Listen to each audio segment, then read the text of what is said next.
hamma skoriy chaqiradi, men bo'lsa skoriy oldiga o'zim boraman. Qarang, to'xtab turing, shunda savol javob qilib olaylik. Qanaqa savol javob?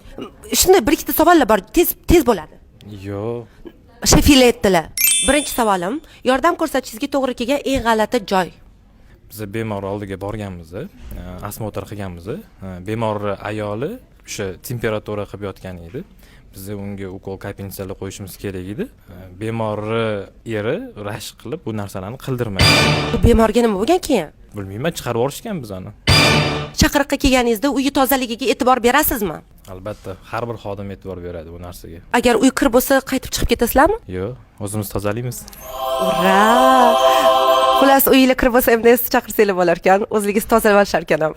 Boshida turmush o'rtog'i ruxsat bermagani uchun kapinsa qila olmay ketganmiz dedingiz. Bunaqa vaziyatlar o'zi ko'p bo'lib turadimi? Juda ko'p bo'lib turadi. Bu tez tibbiy yordamida global muammo butun O'zbekiston hududida. Chunki o'sha ukol qiladigan feldsher yoki o'sha vrach erkak kishi bo'lsa, ko'p erlar kirgizmaydi, lekin bu yoqda ayoli qiynalib yotibdi. Davleniyasi baland, temperaturasi bor, juda ham yuqori.